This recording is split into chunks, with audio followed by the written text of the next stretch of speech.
Olá, sejam bem-vindos ao programa de podcast do primeiro período da Faculdade de Psicologia FACETEC. Estamos aqui hoje com a doutora Helena para abordarmos um tema muito importante. Minha colega Cindy Glane e eu, Ana Paula, viemos trazer algumas perguntas para a doutora nos esclarecer e tirar mais dúvidas sobre o caso. O tema que iremos abordar se tratará sobre mente leve, estratégias práticas para gerenciar estresse e ansiedade. Para enriquecer nosso debate, temos a presença da psicóloga Helena Lopes. Seja muito bem-vinda, Helena, e muito obrigada por aceitar o nosso convite. Eu é que agradeço a oportunidade de estar com vocês. Fiquem à vontade. Então, para entrarmos mais no tema, temos uma pergunta para você, Helena. O que é o estresse e o que é a ansiedade? E como eles se manifestam no nosso dia a dia? Ok. O estresse é aquilo que te incomoda no momento. É aquilo que te pressiona. Você se sente pressionado.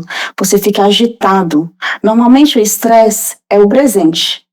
É aqui, agora. Causado por um evento, algo que te deixou fora do seu limite de todos os dias, de todos os momentos.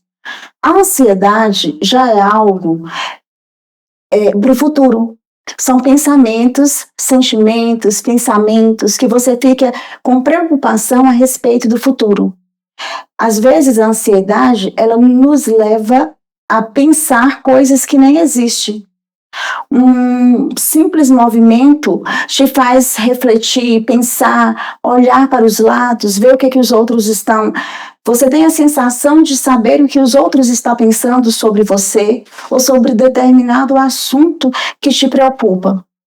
Ansiedade normalmente é uma preocupação pelo que virá.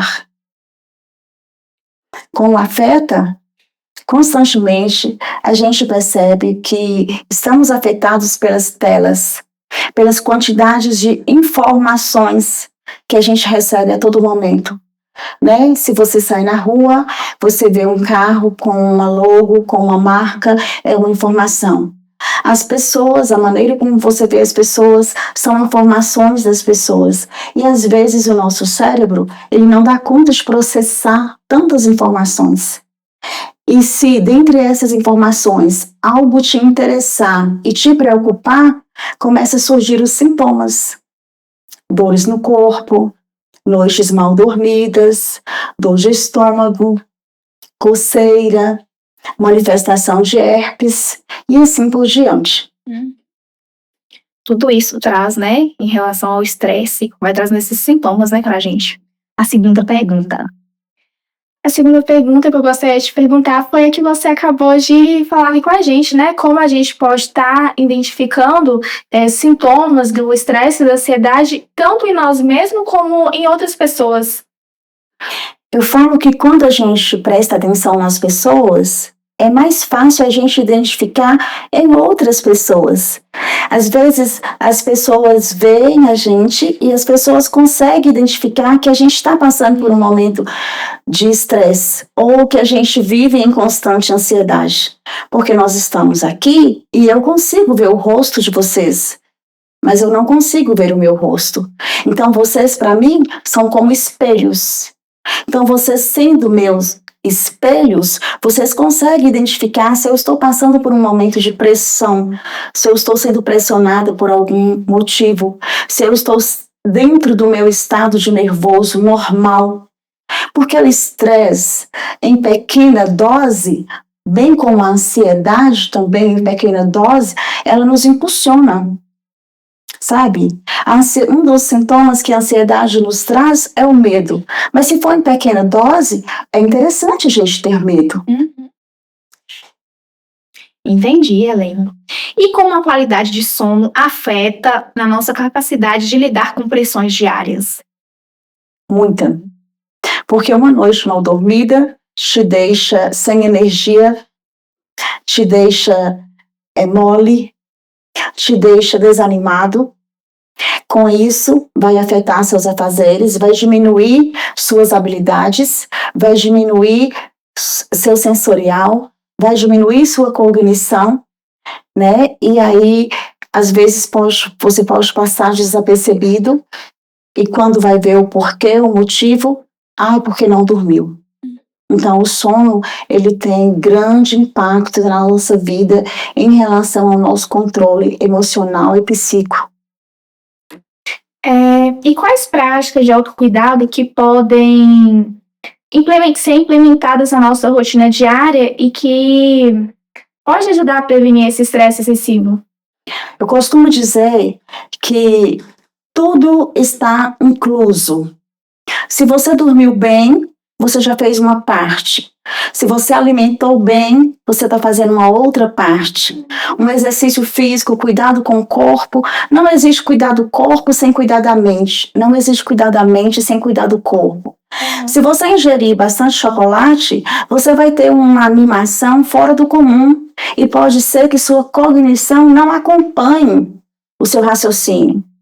Então, tudo em limite, sabe? Chocolate não faz mal a ninguém, mas precisa ser a quantidade que o seu corpo suporta. Uma pequena quantidade, de vez em quando. Da mesma forma, e quando eu falo chocolate, eu estou falando de todos os alimentos, né? Até uma fruta que é considerável super saudável, se você ingere demais, sai do seu limite, sai do seu controle, sobra vitamina em um lugar do seu corpo, falta em outro. Então, o limite. As pessoas falam das telas, eu também já citei, das informações, mas tudo precisa do limite.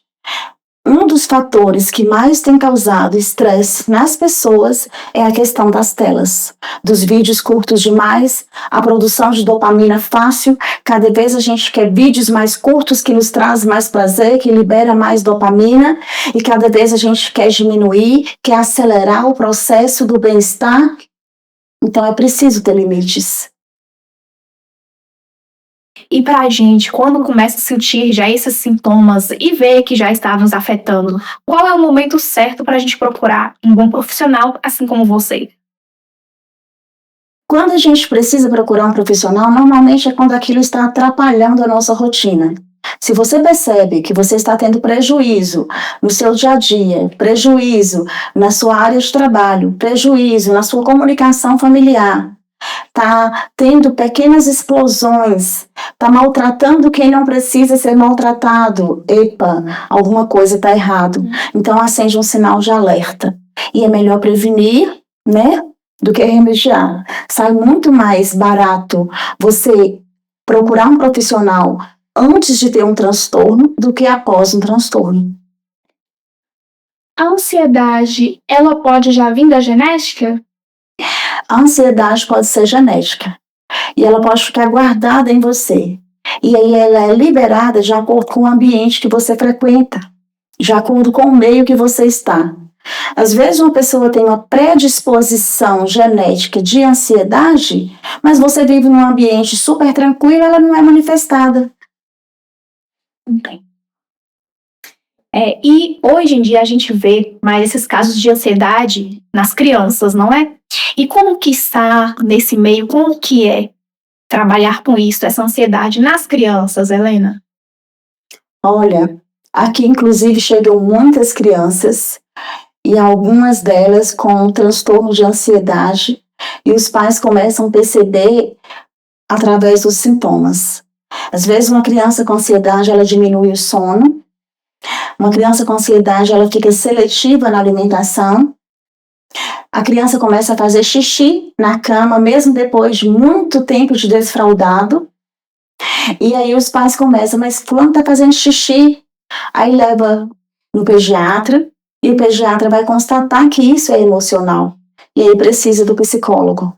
Então, nas crianças, a ansiedade, principalmente, é percebida pelos pais através dos sintomas.